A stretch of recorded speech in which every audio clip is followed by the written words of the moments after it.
తెలంగాణ అస్తిత్వాన్ని దెబ్బతీసిన ద్రోహులుగా, తెలంగాణ తల్లిని రూపుమాపి కాంగ్రెస్ తల్లిని ప్రతిష్ఠించిన ద్రోహులుగా, తెలంగాణ సంస్కృతిని తెలంగాణ అస్తిత్వానికి చిహ్నమైన కాకతీయ కళాతోరణాన్ని, చార్మినార్ని, తెలంగాణ ఆడపడుచులకు అత్యంత ప్రీతిపాత్రమైన బతుకమ్మని వీటిని దెబ్బతీసిన ద్రోహులుగా నీ ప్రభుత్వం నీ పార్టీ నిలబడిపోతుంది.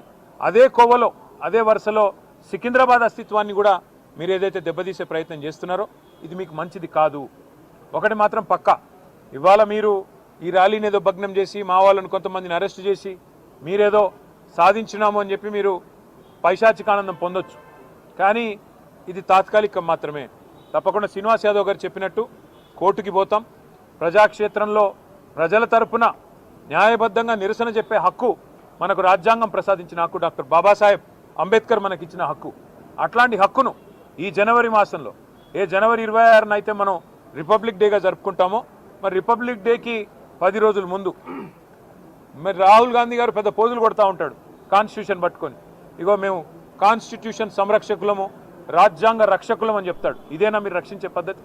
ఒక శాంతి ర్యాలీని భగ్నం చేసి ప్రజలకు నిరసన చెప్పే హక్కు లేకుండా చేసి ఎక్కడి వాళ్ళని అక్కడ అరెస్టు చేసి ఇదా మీరు చేసే రాజ్యాంగ రక్షణ నేను అడుగుతా ఉన్నా. అందుకే శ్రీనివాస్ యాదవ్ గారు చెప్పినట్టుగా కోర్టుకి పోతాం, ప్రజలను కూడా జాగరూకులు చేస్తాం.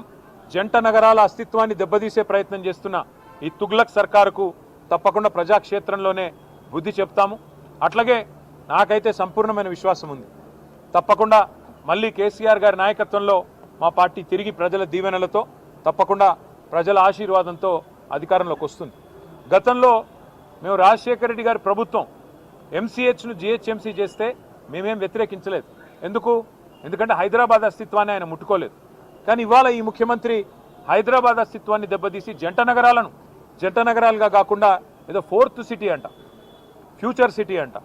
ఫ్యూచరే లేని ముఖ్యమంత్రి ఫ్యూచర్ సిటీ కడతానంటే ఎవరు నమ్ముతాడు? ఎవరు దాన్ని విశ్వసిస్తారు? అందుకే మేము చెప్పేది ఒకటే, మళ్ళీ మా ప్రభుత్వం అధికారంలో ఖచ్చితంగా వస్తుంది. గతంలో 33 జిల్లాలు ఏర్పాటు చేసింది కేసీఆర్ గారి ప్రభుత్వం. 10 జిల్లాలు ఉన్న తెలంగాణని 33 జిల్లాలు చేసింది కేసీఆర్ ప్రభుత్వం. ఒకవేళ సికింద్రాబాద్ ప్రజల మనోభిష్టమే అయితే, సికింద్రాబాద్ ప్రజల మనోభిష్టం సికింద్రాబాద్ జిల్లా కావాలన్నదే ఉంటే తప్పకుండా మరొక జిల్లాగా సికింద్రాబాద్ని కూడా ఏర్పాటు చేసే దిశగా మా ప్రభుత్వం వచ్చిన తర్వాత ఆలోచన చేస్తాం.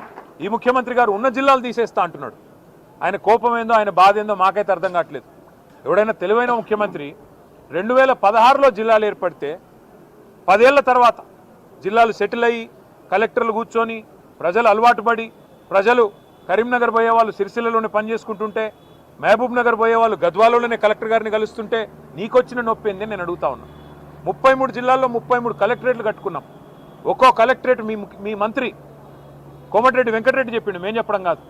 ఇలాంటి కలెక్టరేటు ఏదైతే ఇక్కడ ఉన్నదో భువనగిరి కలెక్టరేట్ చూసినాక కోమటిరెడ్డి వెంకటరెడ్డి ఆనాడు ఎంపీగా చెప్పినాడు, కొన్ని రాష్ట్రాల్లో సెక్రటేరియట్లు కూడా ఉండే ఇట్లా అని చెప్పినాడు. గంత అద్భుతంగా సెక్రటేరియట్ కంటే కూడా తలదన్నే విధంగా కలెక్టరేట్లు కట్టి ప్రజల దగ్గరికి పాలన తెచ్చి ప్రజల మనోభావాలను గౌరవిస్తే ఈ ముఖ్యమంత్రికి వచ్చిన ఇబ్బంది ఏంది, ఈ ప్రభుత్వానికి వచ్చిన ఇబ్బంది ఏందని మేము అడుగుతా ఉన్నాం.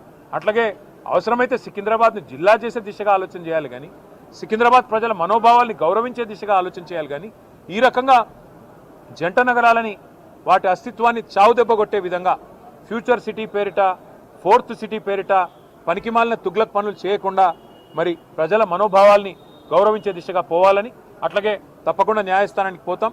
శాంతి ర్యాలీ ఇవాళ నిజానికి కొన్ని వేల మంది అనుకున్నాం, కానీ కోర్టు పర్మిషన్ ఇస్తే ఎంత బ్రహ్మాండంగా చేయాలో అంతకంటే గొప్పగా చేసి చూపెడతామని చెప్పి కూడా తెలియజేస్తూ సికింద్రాబాద్ ప్రజలకి మేము చెప్తా ఉన్నాం, ఈ తుగ్లక్ ముఖ్యమంత్రి ఒకవేళ తుగ్లక్ పనులు చేసినా దాన్ని తిరిగి మార్చి మీ మనోభావాల్ని గౌరవించే బాధ్యత బీఆర్ఎస్ తీసుకుంటుంది. మీరు తప్పకుండా కేసీఆర్ గారి నాయకత్వంలో మీ మనోభావాల్ని వారికి కూడా నివేదించి తప్పకుండా మీ ఆలోచనని గౌరవించే విధంగా ముందుకు పోతామని చెప్పి తెలియజేస్తూ ఈరోజు మరి అరెస్ట్ అయిన వారందరినీ కూడా బేషరతుగా, ఎందుకంటే మేము మరి వారికి అనవసరంగా ఇన్కన్వీనియన్స్ కాజ్ చేయాలని మేము కూడా అనుకోవట్లేదు, అరెస్ట్ అయిన వారిని బేషరతుగా విడుదల చేయాలని చెప్పి కూడా మేము పోలీసు వారికి కూడా డిమాండ్ చేస్తూ మరి ఇట్లాంటి తుగ్లక్ పనులు మానుకోవాలని ముఖ్యమంత్రి రేవంత్ రెడ్డి గారిని కూడా మరొకసారి హెచ్చరిస్తూ మీ అందరు కూడా మీడియాకు కూడా థ్యాంక్స్.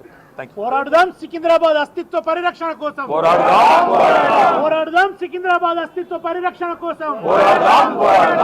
Thank you.